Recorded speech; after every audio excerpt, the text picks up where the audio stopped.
Or do you prefer this? All right.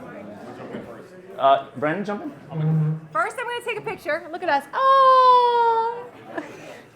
I have to thank Mike Trin over there because he's definitely my hero on all of the Photos. I just tell photos. him the same thing. Like, I aspire to be as good at social media. Yeah, he's my hero over there. I got a bunch of spirit animal heroes over here, all over the place. Go ahead, Brandon. All right, I'm jumping in really quick. So first of all, thank you all for joining us this evening for another meeting, another meetup. NEI Real Estate Investor Meetup. I want to quickly give shout out to our sponsors before we forget. Ironclad, here, live. Thank you so much, guys. We have CT360 Virtual. Christian, I don't believe he's here tonight. He's the guy with all the videography stuff you see on Facebook. Trin Law Joette is here in the house. There she is. I don't want to... Just stuff in your face? Joette does everything. Nice. Just speaking truth. So if you need somebody, she's the one to go to. I don't want to let her, while she got food in her mouth. And Junk Bear, Rob's not here tonight, but Rob does junk. He picks up junk and drops it off. That's it. And I'm trying to think anything else. Oh, so we have someone... Oh, louder, sorry. You're too close. I think you're feeding back. You got to come this way. Yeah. Okay. Come snuggle next to you guys. We're going to feedback one another. Maybe. What was I also going to say? We have somebody new joining us on the team. Irving. Irving is kind of... He's going to be... I don't know the role, but he's a team member now, so he'll be here for the rest of the year. So recognize the face. Yay! Thank you, Irving. And all that good stuff. So tonight we have Sam Eddinger from Ironclad Property Management and Yanina Eddinger from Ironclad Property Management. They're going to talk about to manage and not self-manage. It's a question, and I'll let these guys take over. And let's go for it. Or not to be. That is the question. So I'm going to sit down and let her. No. Okay, you guys, if you haven't met us before, some of you guys know us, but if you haven't met us, we are college sweethearts, okay? We met in college in a nerd class together, and we have been together since 2002, married since 2004. So we were not property management partners to start. We knew each other as poor college kids, and I feel like it's kind of nice that we've kind of enjoyed the journey. Some of it's been crazy, chaotic. Along the way, I was in the Navy. He worked as an engineer. We had children. Then we had more children and a few more. And then we had twins. And so then we have 6 children. And now our babies are 6.5, going to be 7 in June. And in the middle of that, our twins were born in 2016. And in 2018, Sam says to me, he's like, yeah, I'm going to leave the engineering job. How do you feel about me starting a property management company? I'm like, I trust you. I don't know about this property management thing, but I trust you. So yeah, let's do it. Okay. And then he was really nervous. We learned how to live like no one else does, so we can live later like no one else does. We cut back on everything from cable to how warm we keep the house. Yeah, I put an antenna on my roof. Yep, we still have it. We don't pay for cable. We pay for internet, but no cable. I quit CrossFit. I liked CrossFitting, but I don't do that anymore. And we did things that probably some people would be like, I don't think I could do that. But we did, so that we could start the business, not feel like we weren't going to succeed. Sam worked his butt off. I worked my butt off at home, taking care of babies. And then starting last year, 2022, I kind of just started dipping my toe in the water with him. And he's like, oh, you interested in the business now? Now the babies are in school? And I was like, I don't know. Maybe I want to be a personal trainer. So I tried that for a little bit. I was like, yeah, that's not fulfilling me. So now he's like, well, what do you want to do? So I started the business as happiness coordinator, bringing in donuts and coffee and fun things for the people working in the office. And then I transitioned from happiness coordinator to marketing and sales, and Sam has done everything else. So I will let him take it away.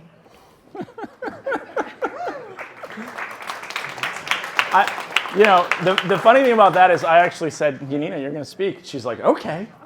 I wasn't really expecting that, but thank you, Yanina.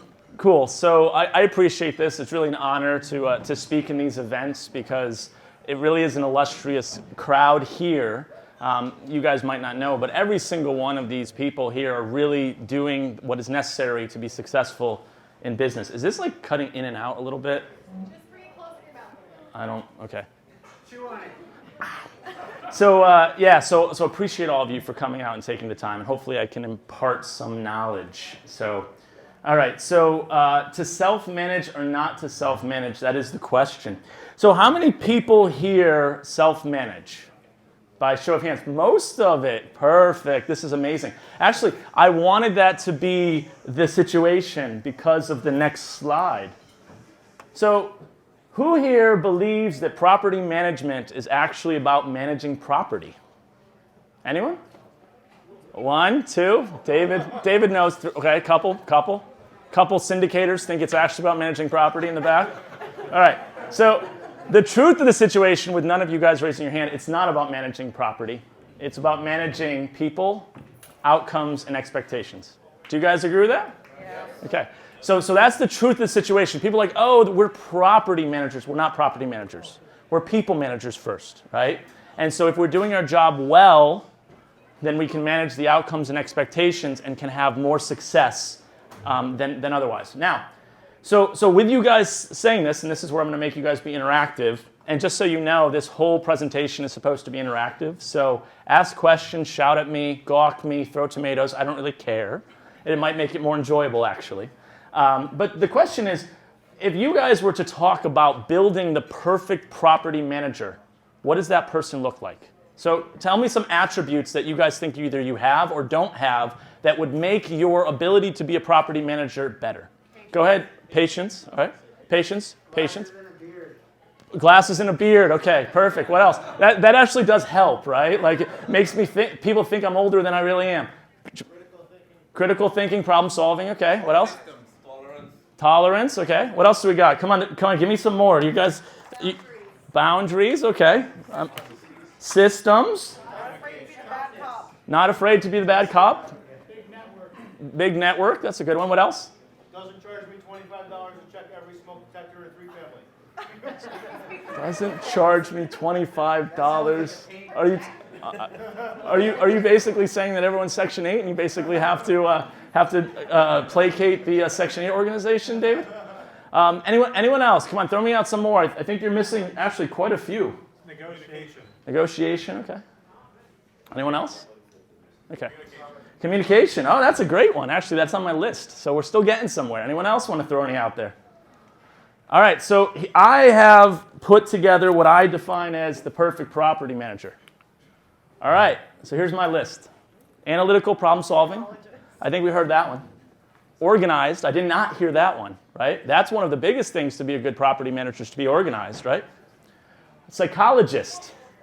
Do you guys think that if you were a psychologist, recognizing how to communicate and how to, utilize the understanding of the brain somewhat to your benefit? You could say manipulation, you could say persuasion. Do you think that would be helpful? What about, we talked about communication. How do you manage expectations if you don't communicate well, right? What about service focused? Maybe people say, oh, I don't really get that one, right? But if you have a perspective that it's me against you, do you think you're really going to win in this game? Do you think that in the state of Connecticut, it's possible to have a situation where it's me against you and the little guy's going to win? I don't think so, personally. So having a focus on providing great service to the tenants, which are our clients, providing them great value, a great place to live, to me is extremely paramount to it. So what else? Perseverance, right? I don't know if you guys said that. You said a little bit like patience. But being able to persevere over time, significant amounts of time, is one of the biggest hallmarks of a good property management company or a property manager. Why is that so important? Who here knows the average duration that a person holds real estate? Anyone have any ideas? And I didn't look this up, so throw out random numbers and I'm going to say, yes, yes! Anyone have any idea how long an average person owns real estate? 7 years. Okay, so let me ask you a question. Do you think that's a long time, a short time, an intermediate time? What do you guys think? Intermediate. Okay, intermediate. Now, with respect to owning real estate and for an investment property, you guys all have said, and I quote, generally speaking, I'm doing this because I want to get out of the day job, or I'm doing this because of the fact. Now it's really dead. I'll try the other one. Well, maybe the batteries, I just turned it off and on. Maybe I inadvertently hit a battery. Sorry. So going back, so a lot of you have said the same thing, right? You want to get generational wealth. You want to be able to retire on this. How do you do that if you're only holding property for 7 years? Seriously, how do you do that? Oh, well, maybe you could say, well, I'm buying up. I don't know any investor that generally is selling their property to buy more property. Maybe they're doing it to retire, right? Maybe they'll do a Delaware statutory trust, 1031 exchange. They'll do something like that, but they're generally not trying to do it so that they can buy more real estate and self-manage it. Generally, I believe that people last 7 years because that's about a market cycle, and they can finally sell a property and make a profit. So why is it that this past period of time, where those multifamilies were selling was Waterbury, Bridgeport, Hartford, because those people said, finally, I can make some money on this deal. I can finally recoup my cost. This is what they were thinking, and they were like, I'm getting out. I'm getting out. And that's why I had a situation. So I follow investment property throughout where I want to manage, right? Because I want to be knowledgeable. And there was over 500 multifamilies. So I had to make a second filter because the MLS kicks me off after 500 units, and I wanted to still see stuff. We're at a very low level now because all those people that wanted to sell out sold out, and then people came in. Dumb money always comes after smart money eventually. So perseverance is a really big important part, because if we're really doing this game well, you need to be thinking 15, 20, 30 years, not 5 to 7 like everyone else. The 5 to 7 to me is a sign that they're doing it and they're tired because they're not doing it well. Okay, that's my perspective. And then last but not least, for what makes a perfect property manager, I put in here passion for the success of a client, right? So as a management company, we also are a fiduciary. We also are a realtor, and that we're doing that because we want to help our clients be successful. In any situation, people think of things as zero sum. I win, you lose, right? A good property management thinks of it as everyone wins. If I can keep our tenants happy so that they stay longer, they'll pay more money because I give great service, my owner wins, and maybe I get a little bit higher fees, right? So in that regards, we're all winning. Yeah, this thing is... I'm going to try a different one since it's... All right. Yeah, perseverance. There you go, right? I also think planning for the unexpected I should have put up there. So passion for the success of the client is another one. So when I'm doing this, that's one of the things that I'm looking for. When I'm signing a client, like I literally want to die for them because it's my passion for the client's success. That's what you're looking for in the perfect property manager, is someone that has your best interests at heart, okay? So what, in that regards, well, Sam, you're talking about self-management. This is property management. So what do you guys think makes for a perfect self-manager? Oh, it's all the same things, with the exception that I added on the bottom to stay informed on best practices and new laws, right? So I, as a property manager, that's my expectation, right? If I don't follow, all of the craziness that's coming out of the state, if I don't, look at what Biden put on all these, a tenant handbook, right? There's a lot of things going around that we need to be aware of, right? So if you guys are not willing to do those things and also do what is necessary to stay up on the current trends, well, then you're really you're trying to treat this more passively, right? And like we said in the first slide, property management is not passive. You have to be active. You have to continue to come to these type of meetups. You have to engage with populations.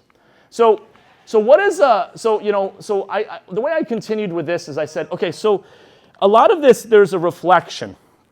Because most of us, I would say all of us, are not perfect self-managers, and a lot of us are not perfect, in general terms. So if we said that these are what we should be judging ourselves on to determine if we self-manage, you should be looking in the mirror and saying, am I these traits? And if I'm not these traits, you should say, am I going to do what is necessary to improve myself in these areas or not? Because if you're not going to improve yourself in these areas, then you're going to be like every other self-manager that gets tired after 7 years. Are you willing to do what is necessary to be exceptional? Because if you're not, then what you'll see at the end of this, you should just give up and hire a property manager. Now, I'm not saying that you should do that. I would rather encourage you to be these things. I would rather encourage you to look in the mirror and say, I'm not in this area. I could do better. I can do more. And committing to do that will make you better regardless of whether or not you end up deciding to hire a property manager or not. Okay? So let's talk a little bit about, are you analytical or problem solving? And again, shout out questions. Like this can be formal. This is just my opinion, right? But so what are some of the things the reasons why being analytical would be good? So let's poll the audience, and you don't have to read my list. So why is it that someone said analytical problem solver? I heard that from a peanut gallery somewhere. So why did you guys say that initially? David? You'll save us money on diagnostic fees instead of sending the wrong people to a problem. I think I put that up there. Yep, that's exactly correct, right? So ultimately, I had a situation recently. Luckily, it was my property, so I got to spend the money. A tenant calls and says, my gas bill is really, really high. My gas bill's high. I can't believe it. My gas bill is high. Screaming at me. My gas bill is high. So what would you guys do in that situation? Okay? Call your legislator. Call your legislator. That's one. Tell them to call your legislator. What else? Set it off. What? Set it off. Set it off. Close your windows. Close your windows. Okay. So my windows are closed. I called my legislator's not going to do anything else. What else? Ask more questions. Ask more questions. Okay. So what questions would you ask? Are your windows open? Okay. My windows are closed. This is unreasonable. I set my temperature at 68 degrees. Like my bill is 7,000 million dirham. I don't know. What are you going to do? Tell them you advised them they needed insulation, but they chose the cheap route. Okay, well, but insulation, I would say, is responsibility of the owner, so that's not helping either. Come on, guys. This is something that, what? Is your furniture in front of your radiator? There's a good one. Is your furniture in front of the radiator, right? That's a good question. No, it's not. Okay? Anyone else have any questions? Good. I would ask it to myself, when's the last time I changed the filter on the furnace? Okay, changing the filter on the furnace. Great one. Go ahead, Yanina. Do you have setback thermostats? Okay, setback thermostats. So there's certain things that can be done, right? But none of you asked the simple question. What is normal for this property, right? So what ended up happening, again, this was my property. I don't know, it's reverbing. Okay, yeah. I don't know. Should I sing a song? Yeah, try that way. Can you still hear me? All right, okay. So what I ended up doing was I said to my person, call the electric company. I said, call the electric company. Say, what was it last year? Right? Because here's the issue. My gas bill is high does not reflect the fact that gas prices are going up right now. So from a year ago to now, it really doesn't matter what the price is. It's really what was the usage that determines whether or not it's high. Is that still working, or should I shout yet? Okay. So that's one of the things that I said, right? So that's one thing that you can do. You can say, is it reasonable? But that doesn't still get to the same question, right? So the solution that my guy did, which I kind of had to tell him later, was he sent out a person to check whether or not there was a gas leak. And so I got a bill for $300. Again, it was my property, because a guy inspected it and said, there's no gas leaks. So by that default, nothing was wrong, right? That it's reasonable because the gas is not leaking. Do you know how else we can determine if there's a gas leak? CO detectors, smell, because sulfur's put in gas mains specifically for this reason. I knew there wasn't a gas leak.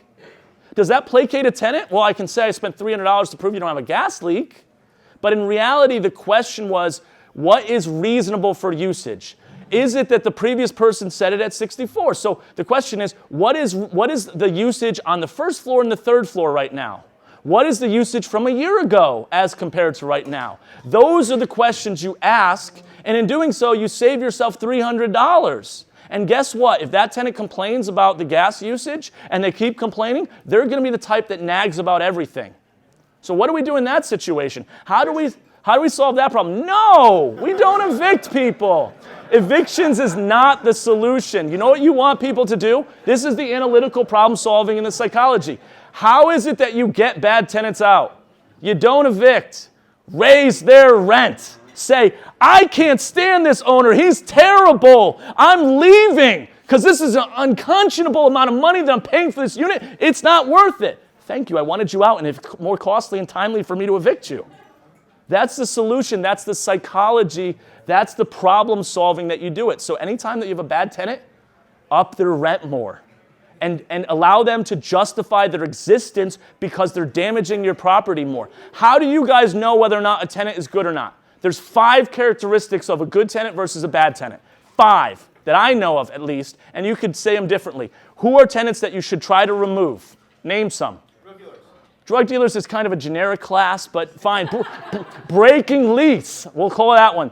People that perennially break your lease. They're not respecting your property. People that don't pay. People that are perennially late, you're going to end up having to evict them. So lease breaks and people that don't pay are 2. There's 3 more. Those who call a lot. What?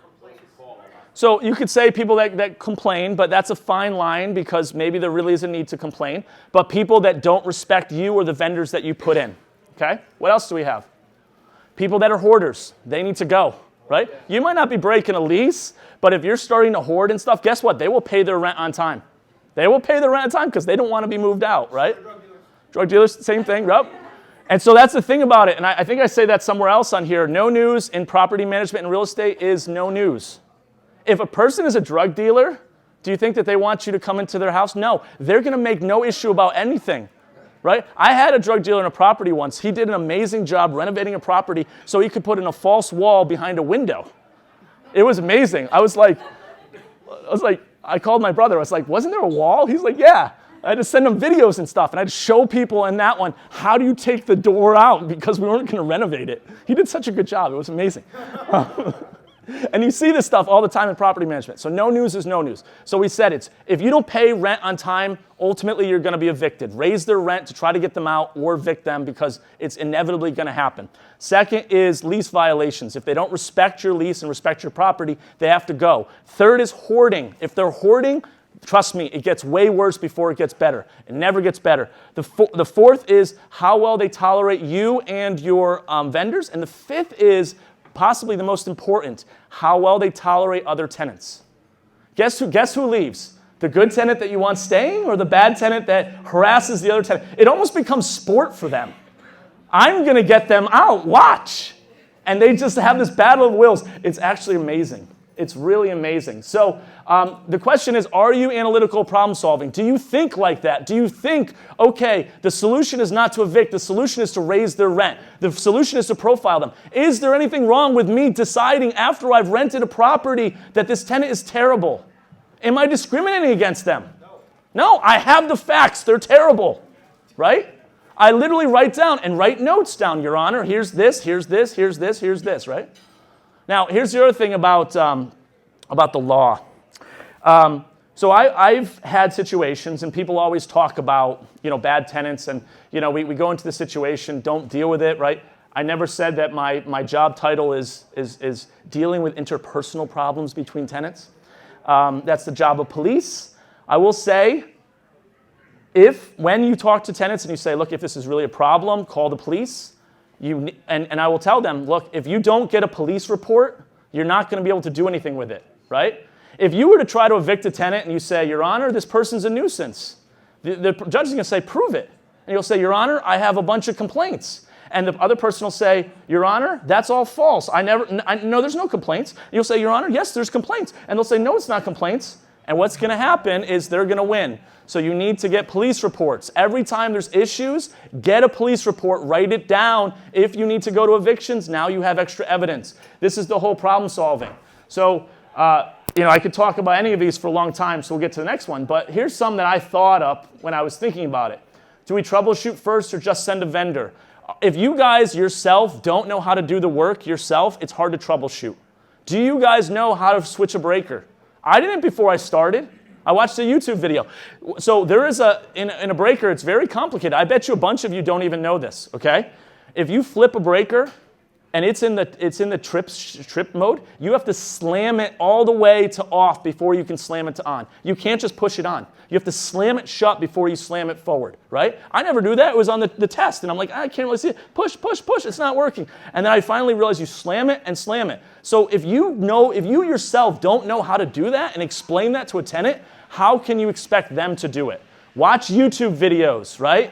You guys come to these meetups, watch YouTube videos on how to deal with any number of things, right? Understand what the real problem is so that you can solve it.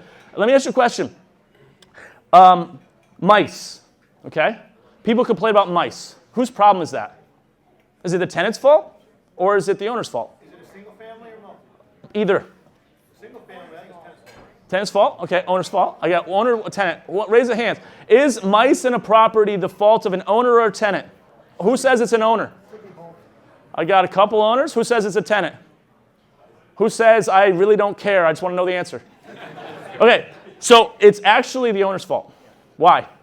Because even if you're the dirtiest person in the world, if the mice have a way to get in, they're going to get in. So what is the real way to solve the problem of mice? You walk the exterior of your house, you find gaps that are in there, you spray foam them with wire mesh. Why wire mesh with spray foam? Because the mice will try to chew the spray foam and they will succeed, but they will get to the wire mesh and they will fail. So, and what they are looking for is they are looking for warmth.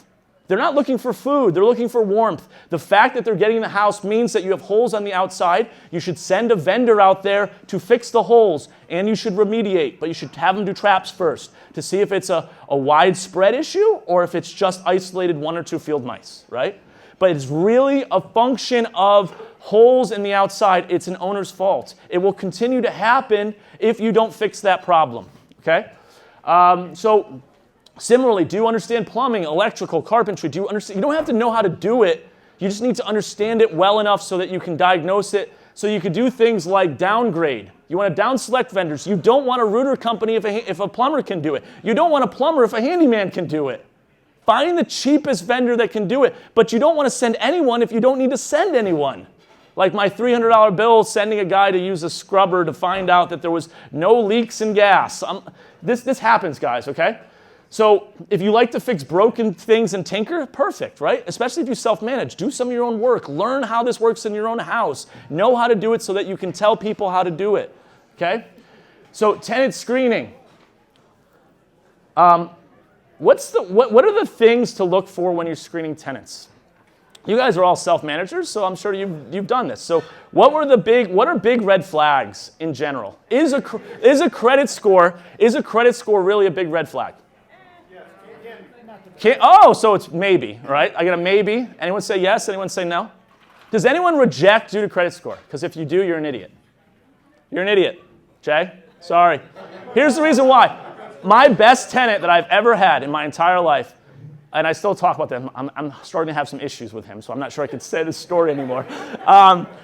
We're having a little bit of fisticuffs. I want to sell the property to him still, but nice guy. Just, with the analytical, when people are dumb, you just have to smack them around, get them in line. That's really your job is to get them in line.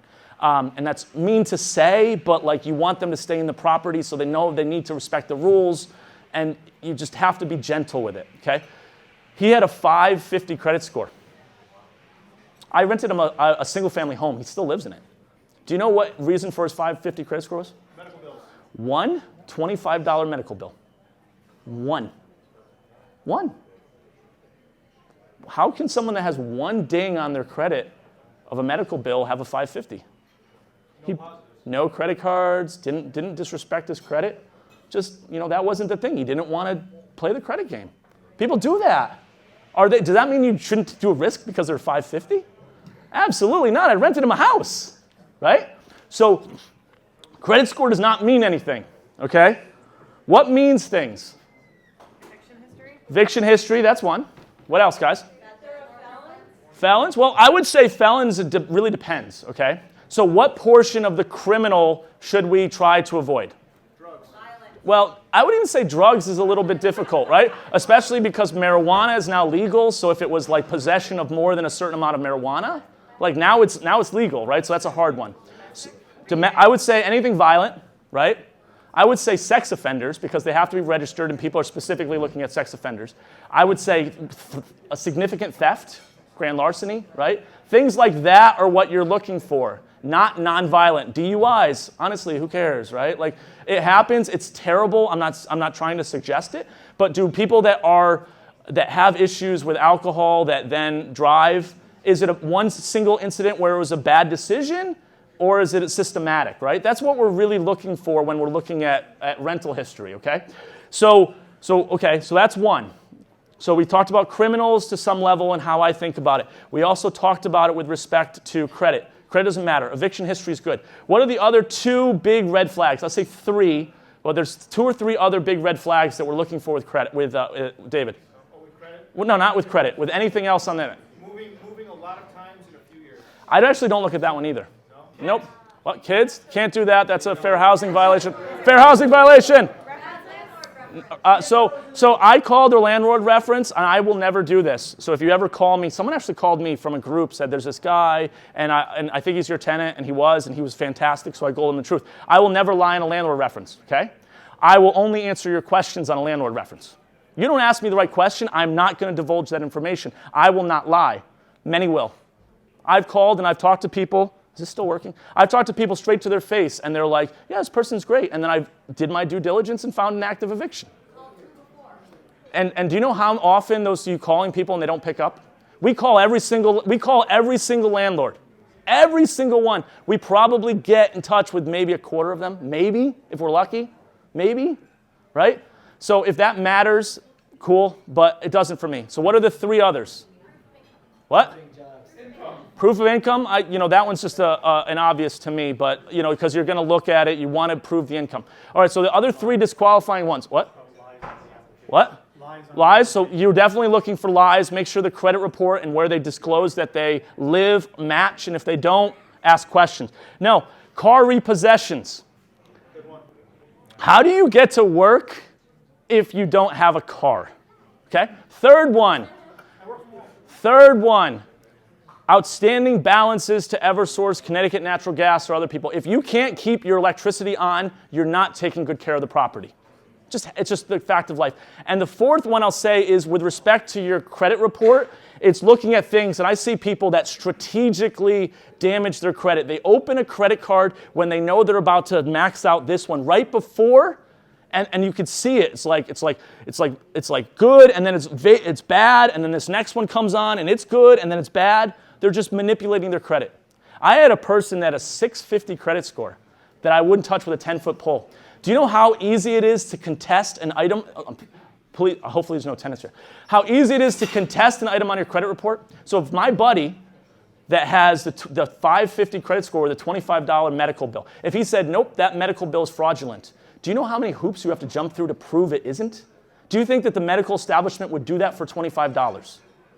So if people do not actually do their work to prove that it is actually fraudulent and actually provide the evidence, it comes off your credit. So this person had 600-something credit score. She contested every single line on her credit, and a bunch of them pulled, right? So if you see that, that's another thing. So if you see like 15 delinquent, but a couple are pulled, it's another good one.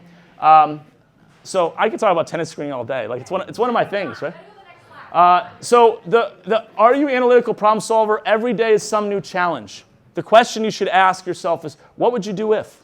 Because if is going to happen, guys. If is going to happen, prepare yourself, learn, network. I know Stephanie called me on Thanksgiving this past year.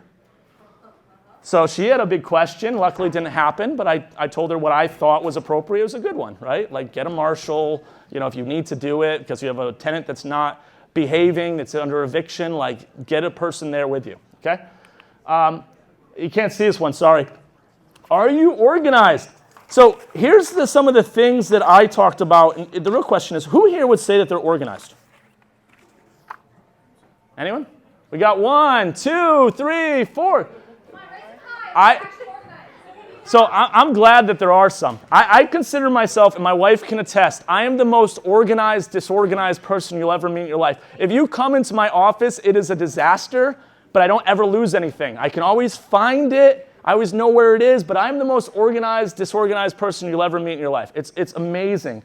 But But even I, in that manner, was not organized enough to be a property manager. I had to build new skills to be property manager. I have starred items on my email of things that I know I need to do. I have other task lists. You need to have lists, like nonstop, of things that you need to do. If you need something done or taken care of, what should I do?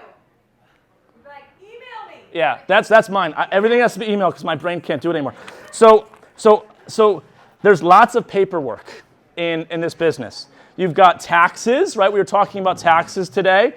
Scanning receipts, like who actually scans the receipts right away after you buy something from Home Depot? Stephanie, one.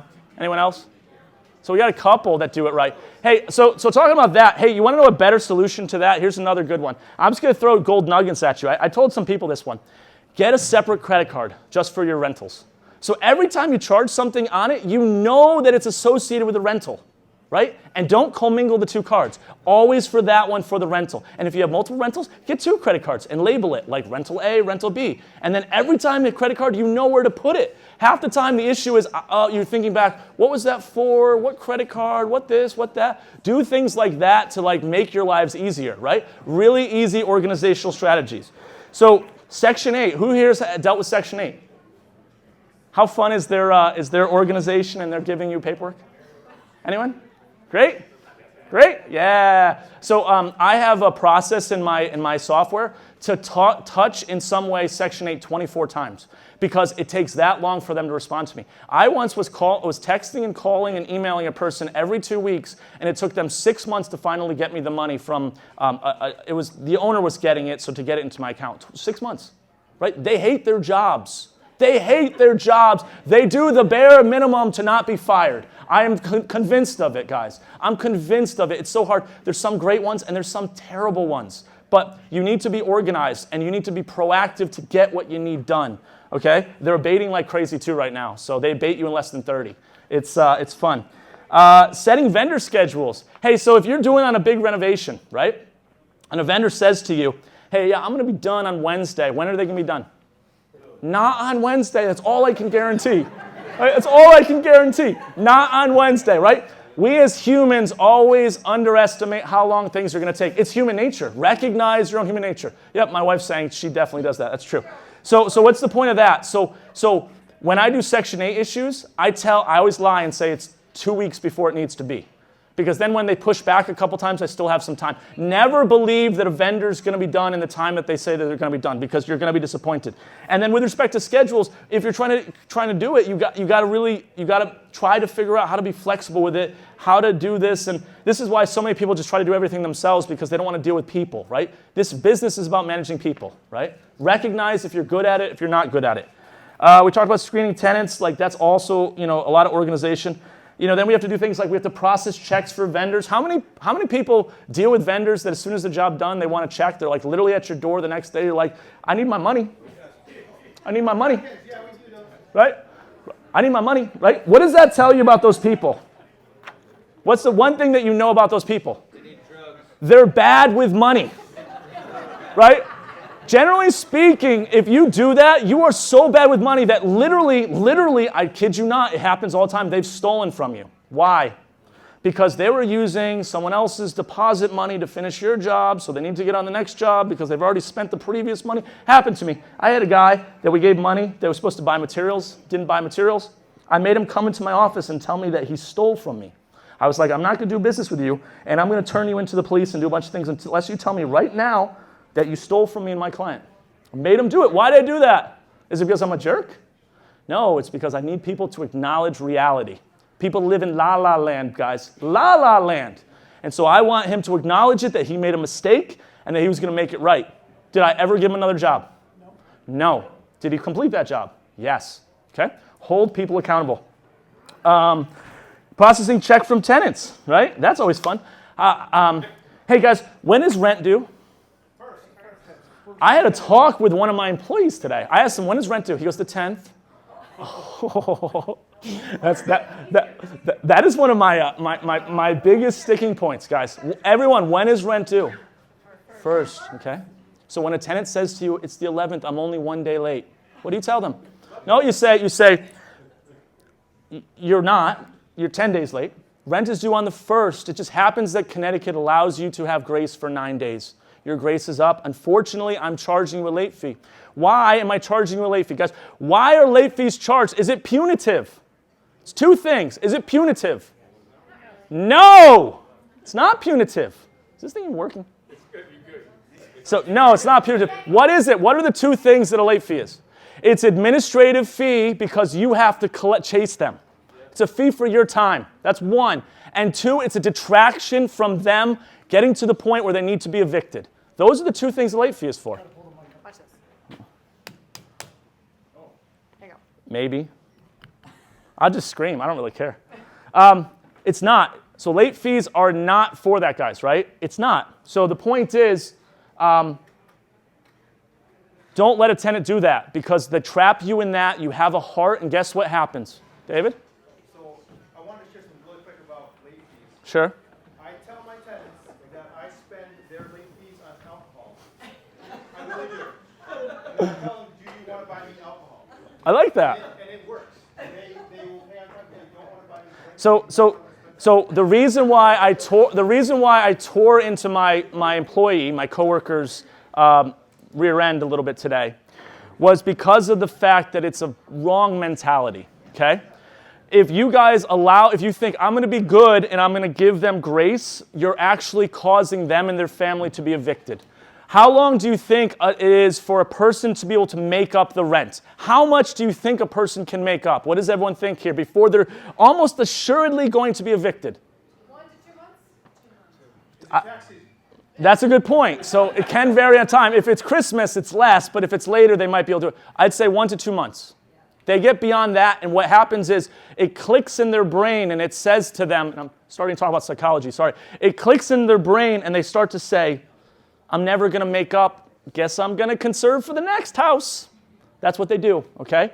So you don't want to even allow them to get there. For me, I tell my coworkers, I say, it is unconscionable for you to not get this rent collected because you're going to be the cause for them and their kids to be evicted. And them and their kids to have to struggle because you did not get that rent and get it collected, okay? So these are the things that you want to be doing and probably talking about psychology. Notice to quits, another thing, super organized you need to be. And that one, you not only do you need to be organized, you need to be a perfectionist. Because if you misname a person with like transcribing letters, some clerks throw it out and make you start over. Okay? Property inspections. Are you guys doing property inspections? Yes, we are. Yes. Who does property inspections here from their units? Couple? Really? All of them? All the syndications you're doing the property inspections? Okay, if you're not doing property inspections, how do you know whether or not they're hoarders? How do you know if they're breaking leases? How do you know these things? You don't want to do that, but that does happen. So guys, start doing property inspections right away, once a year minimum. Once a year, do property inspections. This is a $200,000 house. They're paying the rent? That's good enough? No, they need to be paying it. Here's another fact, right? I have a technology to do self-inspections, okay? So I can make them do self-inspections. Guess the benefit of that is when a person knows that an owner is going to look at their property through the self-inspection, what do you think they're going to do? They're going to clean up. So if you do inspections, you know that they're going to clean at least once a year. At least once a year, guys. That's better than the vast majority of the population. Do the hard work. If you want to win in this game, do the hard work. Because if you don't know if they're good or not, they could be hoarders 17 years on, and now you have 10 dumpsters that you have to bring, and you have to refinish everything. It's not worth it, guys. Get the bad tenants out. He's got a good input, right? Tell him again. Tell him what you said. So I send 2 messages a year for inspections. One of them we do an inspection. The second one I just send it to the people. You do what? Just send it so we clean I up. send it twice. Send the message twice. He doesn't show up the second time. Every 6 months I send it. The first time I send it, it's to actually do an inspection. 6 months later, I normally send one saying that we're going to do an inspection, but we never do. Yeah. So you know the other benefit of having this self-inspection technology? If a person resists doing it, I just do an inspection. I don't have to go to all my inspections every time, right? And do you think my owners like it? It's a free perk that I give them every 4 months. They're getting a good picture of all of the space, and they can see how well a tenant is using it. Guys, what is the average price of a property right now in Connecticut? Like $200,000 or $300,000? And you guys are not doing property reviews, right? Like these are the things that need to be done if you're self-managing well, okay? Move out charges, right? You need to have a list, right? Here's another organization. Who has a good place where they keep all of the move-in documentation? How? I know Stephanie does because she's raising her hand on everything organized. She's like, yep, organized, organized, organized. Not many people, right? Guess what we do? We do move out videos. And then I just post it on Facebook, on YouTube. Right? And then I just grab it later. I write the date down, I write the name. Do that. Just do a video. It takes about 20 minutes. It's way better. If anyone ever contests it, do it slow enough so that you can take a snapshot of the video so now you have it. They talk about it, a picture's worth 1,000 words, a video's worth 1,000 pictures. Okay? So do that. Very easy, and then you don't have to deal with all these lists and checklists and everything else. The point is, the list goes on and on. All right. I know I'm going too slow. Hopefully you've enjoyed this whole thing. So we'll go a little bit faster. Are you good with people, right? My belief in this game is I'm not really doing this to be enriched. I'm doing this to provide a great housing service to people, right? If you do that, you're going to win more than if you're trying to make it zero sum. I get more and you lose, right? Provide great service. If you treat others the way you want to be treated, like you're treating them as equals, they're going to have a harder time thinking you're a jerk, right? Like, it's important. Know when to use a carrot, know when to use a stick. We just talked about it. Collections, you always use a stick, right? You always use a stick. But other things, you use a carrot. You do things if they're living in the property to maybe replace windows because it's drafty, or replace the floors for them if they want it. If they're great tenants, you're going to do it when they leave anyway, so just do it when they're there, right? So you get to decide who you give charity to, not the tenant, okay? I have a lot of situations where these little old ladies say, oh, I can't do it, this is unreasonable, you're so unfair, da, da, da, da, da. If you want to give charity, choose, but be conscious with it, because they're trying to manipulate you. Make the decision, but say, I choose to give you charity, okay? Be consistent. Why do fair housing violations occur? They occur because you're inconsistent, right? If you give preferential treatment to someone over another, that's probably a fair housing complaint. So if you waive this late fee for this person every time, just tell them, I can't, because now I'm giving you preferential treatment over the rest of the tenants, and I could get in trouble because now I'm in violation potentially of fair housing. You want to manage expectations. You want to de-escalate emotional situations, right? So a lot of times people are like, and you just have to be good with people. You want to figure out how to de-escalate. Another thing is good news. What does good news mean? Let me do this one. Oh, fine. She's like, I'm sitting in the back this whole time, and This is my favorite part. Okay, so let's say something is not going as planned. Let's say they were supposed to get something fixed by Friday. And you call the tenant, not you, obviously whoever works for you, if you're not self-managing, but if you are self-managing, you start with the words when you call the tenant, good news! They can get you in before the end of the month. You've got this. We're going to fix it before the end of the month. Instead of, yeah, they can't get you until Friday, right? It's all about how you sell it. So if you're not sure, start with good news. So the whole point of that is tenants don't know what a normal expectation is, right? So they're like, oh, I want this done yesterday, right? So if you use the good news routine, good news, we're going to have an appliance for you on Friday. I pulled strings. I had to call 13 different appliance companies, but I got it on Friday. All the rest of it could be lies, right? This is all what the Democratic Party does to us, right? So ultimately, good news, right? Because all you're doing is you're saying that their expectations were unfounded, right? And now they're thanking you for a Friday instead of being mad at you about a Friday. Remember, good news, right? Whenever you're in a tough situation, good news will get you out of it. All right. Are you good with communication? Reread the email text before sending, right? Is there any chance of misunderstanding? Because they will misunderstand. I promise you of that. Respond promptly to issues. If you ignore people, you're not giving them good service, they're going to go away, right? Communicate how they want to. If they email you, don't text them, don't call them. If they call you, don't text them, don't email them. Try to parrot back how they respond to you within reason. Okay, guys, don't waste all of your time, or be polite. Say, hey, can I text you instead? Can I email you instead? Right? You're listening to them. You're treating them the same way and treating them with respect. They want that, right? Email, text, phone. I did not know. I emailed you, I texted you, I called you, and left you a message. You can't make this excuse, right? Your Honor, My process is to call, text, and email, all three. I did that each of these times. She didn't pick up. What other way do you want me to do it? Carrier pigeon?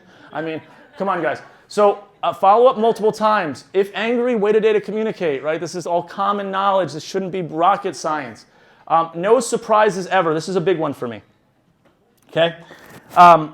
Should a tenant ever be surprised that they are given a notice to quit?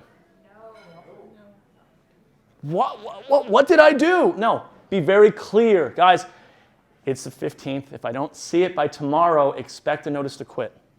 I'm just managing your expectations so that you're not surprised when that happens. And you'll have a couple days to clear it up before we send it to summons and complaint. After that, you're going to talk to the lawyers. And then do it. But then they're not surprised. I have people that I'm telling them about to evict, they thank me after the conversation. Right? Like, because you're treating them as equals, you're giving them the opportunity, right?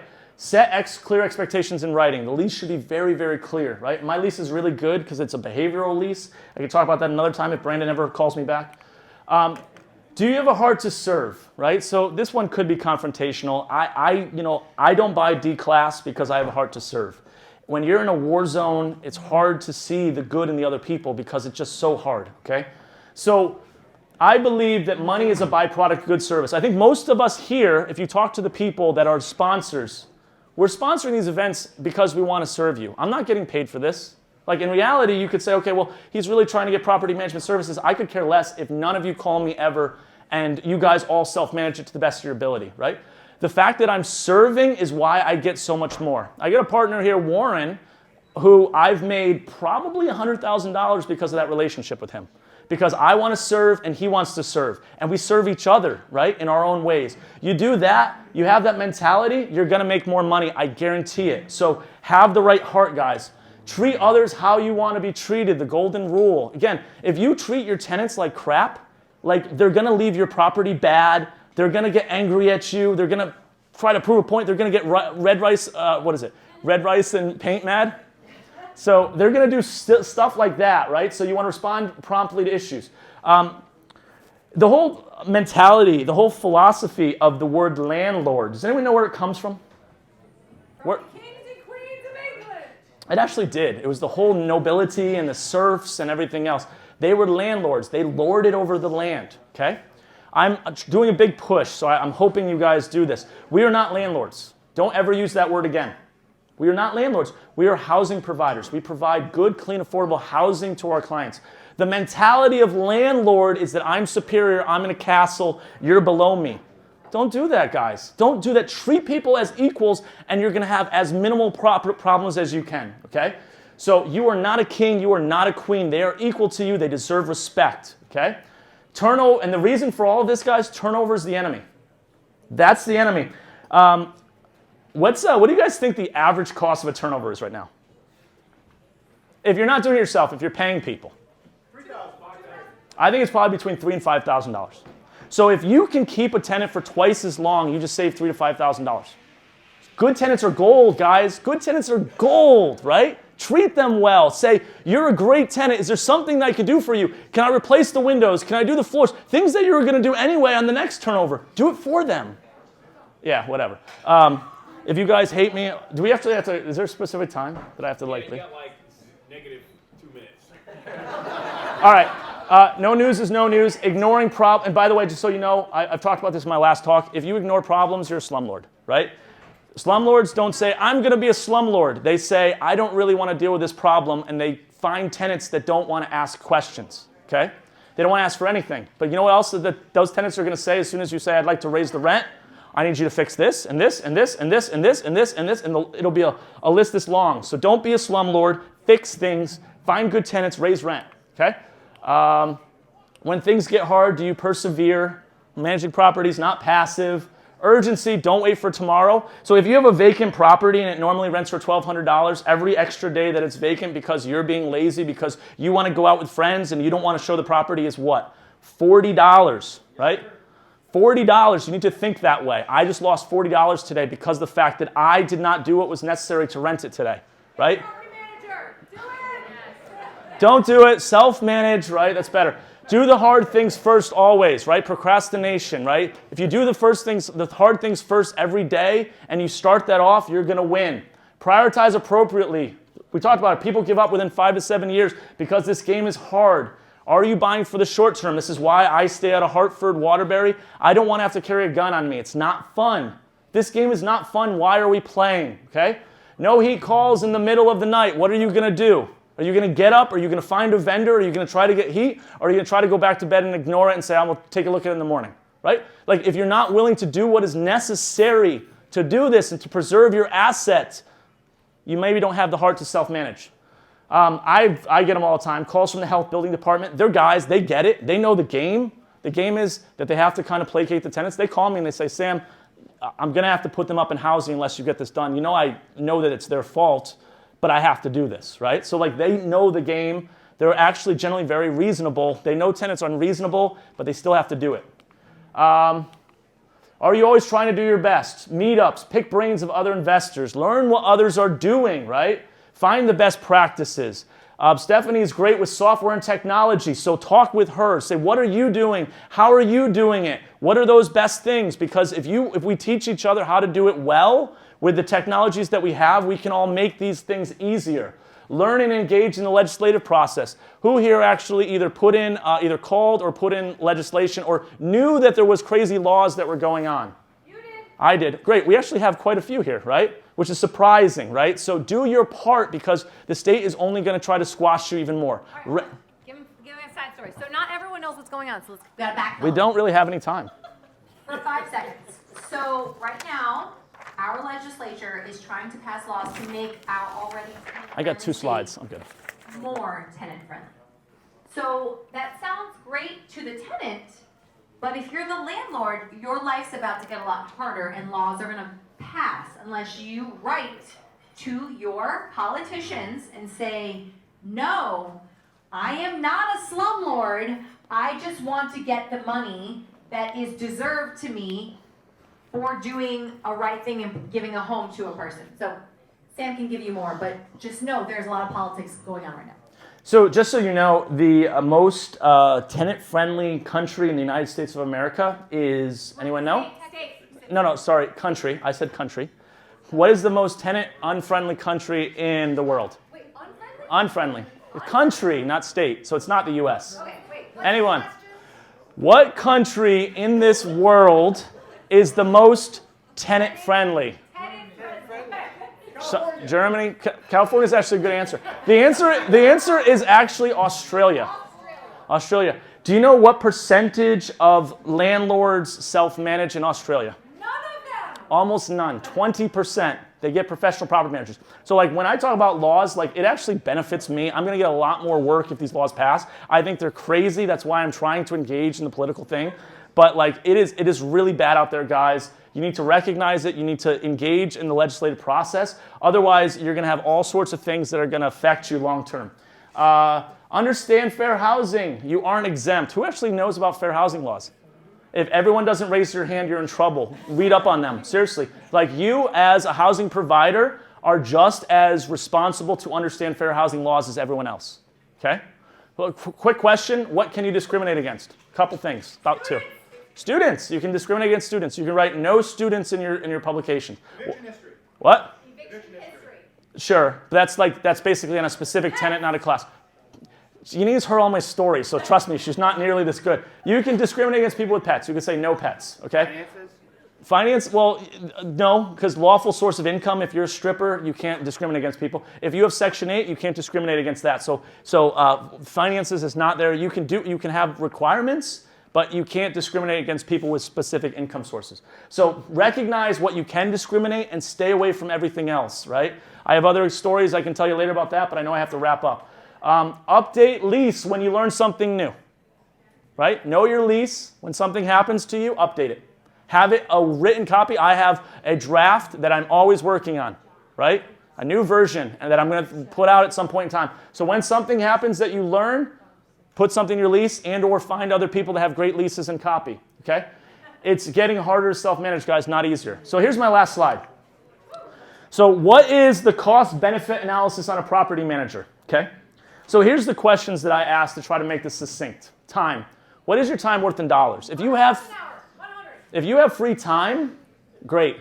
But like seriously, like if you are making $100 an hour doing law or something else, like should you really be doing property management for yourself, or should you be paying someone like me equivalently $25 an hour for the effective time, right? What is your time worth in dollars, right? Because if you're not having to actively manage your properties, you get that time back. The second, stress.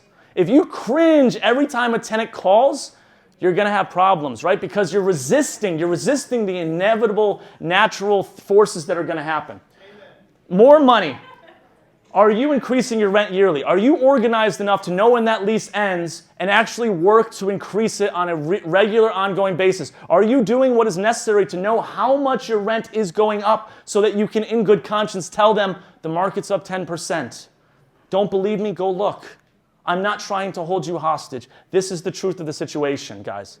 So if you're not doing that, trust me, I can make more money for you just in that one item. Are you decreasing cost? When you have free time, are you finding more vendors? Are you asking them their pricing? Are you doing those things? Or are you waiting for a plumbing issue to happen and you're just happy to get whoever's there? And then they're going to gouge you at $600 or $700 for a job that should be $100, right? Because you don't have the relationships, you don't have the connections, right? Save days, right? Are you willing to stop, not come to events, not see your girlfriend on the night so that you can paint a unit so that you can save another day? What? She's your wife, or tell her my parents did this where they had painting parties. We're gonna bring food, we're gonna drink some drinks, and we're gonna paint together, right? This is how my parents persevered for 30 years, and on a teacher's salary, my dad has a multi-million-dollar real estate portfolio. On a teacher's salary, when my mom never worked, my mom never worked a traditional job with 5 boys on a teacher's salary. Right? We weren't on Medicare. We weren't on any of that stuff. My dad hustled. Are you willing to hustle? Decreasing risk. Are you willing to learn fair housing, leasing, legal claims? These happen, guys. I got a couple on me right now. I have a dog bite and a slip, trip, and fall. So we'll see how that works. I'm going to learn something. The other thing about it is, as a PM, we have expertise, right? I function as a CPA. I function as a lawyer. I'm not licensed in any of those, but they ask me legal questions all the time, right?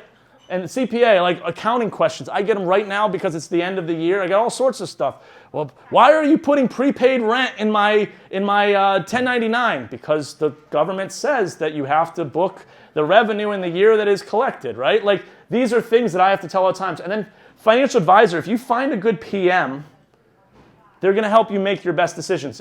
People that have talked to me on this phone know that I always say, look, I'm trying to help you make the best financial decision because I don't really care. Like, I have plenty of money. I just want to help everyone do this right. If you do the first one wrong, you're never going to do it again. That's my wisdom, right? You have to do the first one right and to see what it's capable of.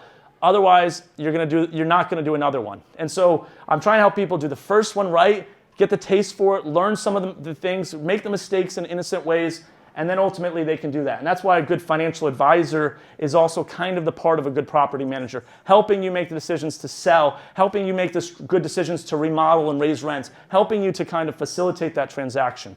So this is my last slide, but these are the things that I think about, like what would you pay for all these? What are these worth to you? And if you have the time, if you're okay with the stress, if you are doing what is necessary to raise your revenue and decrease your costs, if you're going to do it and you're going to prioritize it and you're going to save the days, if you're going to do things to learn the laws and to do what is necessary, and if you're willing to kind of read and try to find other resources for you, meetups like this, you can definitely self-manage, right?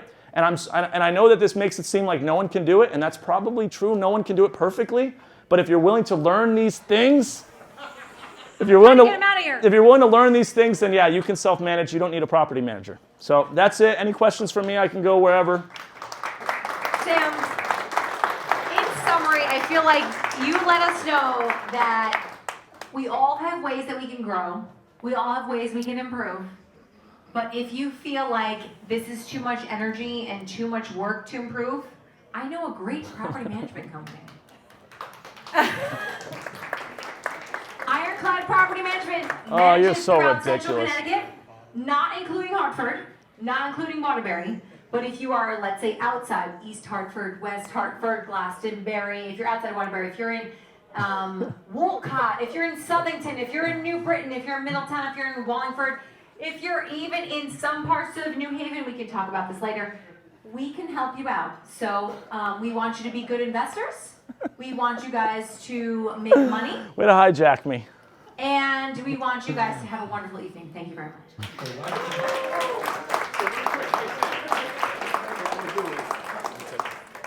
So what we'll do is we'll give it 10 more minutes. 3 questions. Who has a question? We have 1, 2, Wow. 3. That's it. All right. So in your last slide, you went over your lease, right, and updating it consistently. I do the same thing. Last year we were in like acquisition mode, and leases are all over the place from previous landlords, housing providers, and now as we renew leases, we're trying to get them all. Yeah. You know, I- February, March. I get a really good idea on that one. So if your question is, what do you do about that? What do you do about leases? So now I'm giving you like a prereq to it. So now we're putting everyone onto leases like February, March, April, around that time. They're all month-to-month leases, okay? And I had this unique idea, and you were also talking about understanding the legislation. So my idea was putting everyone on month-to-month leases. The big negative for me is that someone leaving, November to February. So I was going to put a fee in there that says if you leave between November and February, then it's let's say the rent's $1,000, then it's a $4,000 fee. And it was just going to be one bold line item and go very clearly over it, initial next to it, and just let them know it's a month-to-month lease, but this is something that we're not okay with. Is that legal? So I'm not a lawyer, so I could let Joette answer that one. I'm not sure which one. I would say that for my personally, like that's not going to hold up. Like it's just not. Now,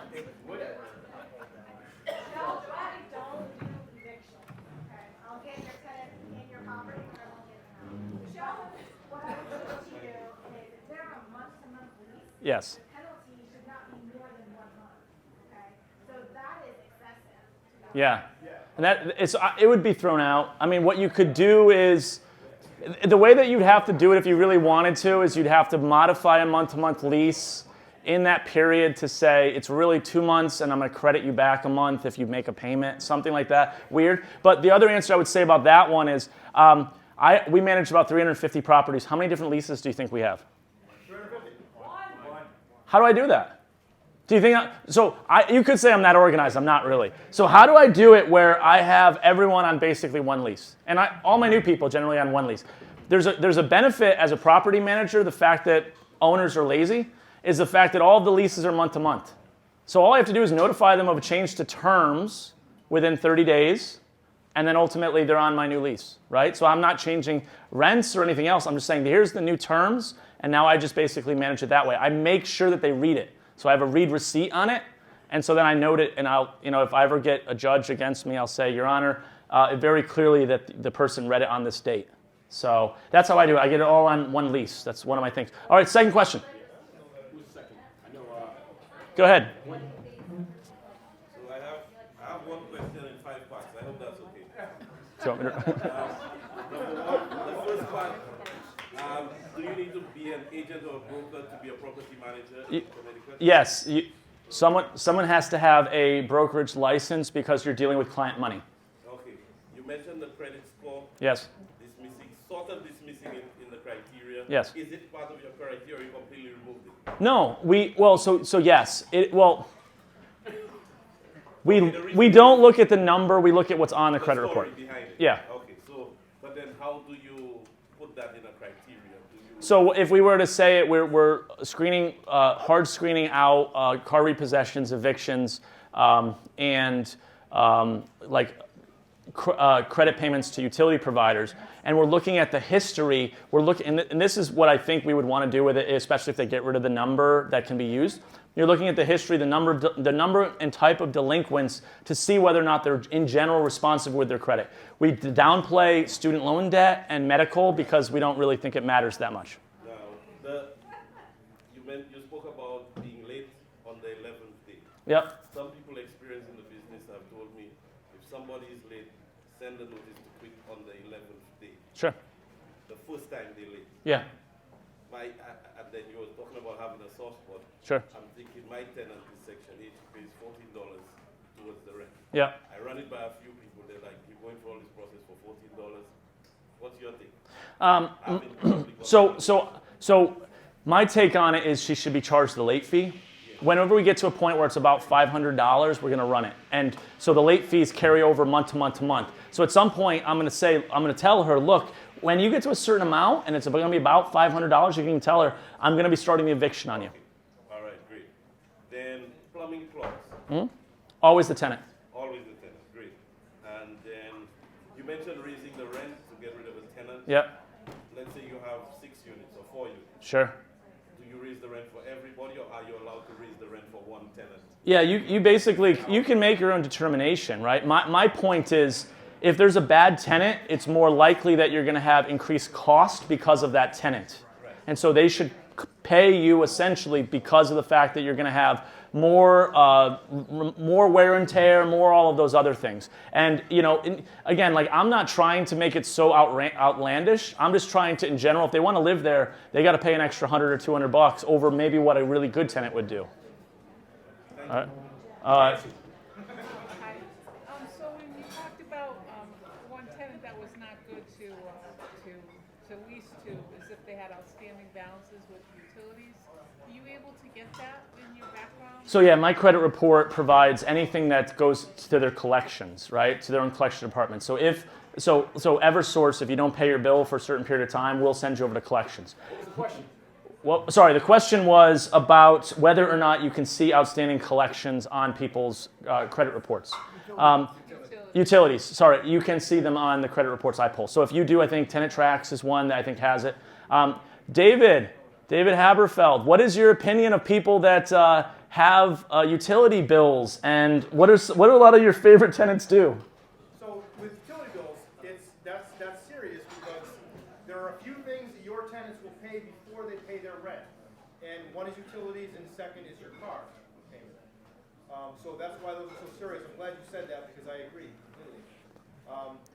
But if you see an outstanding utility bill on your tenant that's applying, and you can figure out that it's from before they were 18 years old, it is a parent or someone else in their family that may have put it on their record. Because Eversource is super scummy, and I can turn on utilities in my daughter's name if I know her social security number. And if that happens, you shouldn't hold it against them. It's not their fault. And that happens, I come across it 4, 5, 6, 7, 10 times a year. And that's what you're referring to is the post that I made the other day, right? Yeah. And so if you see someone who's an adult and their Eversource bill is in, if they're in collections, count that heavily.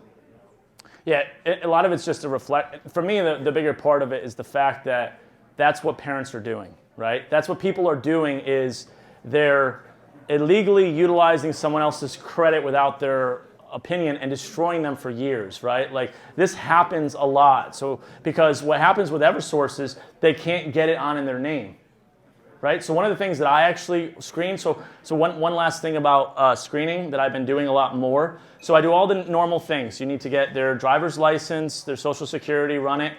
You need to get pay stubs, and we're adding, I want a current utility bill. One of the reasons why is because I want to cross-reference that it's at the address that they said they're in. So get a current utility bill, and you should see that there's no outstanding amount on it. And we also make them pay bank statements. Harder to fabricate bank statements, showing the income and other stuff coming out. That's the other thing is there's a lot of scammers out there. There's specifically people on Facebook and everything else that are trying to provide a package that's really clean. They call it like giving you a second chance packet. And it's like $500. And basically they're giving them everything they need to be able to have a clean application with it. But you can poke holes through it if you know what to look for. I'll be around if anyone wants to ask questions, but I want to let this nice establishment leave. And so without further ado, Brandon.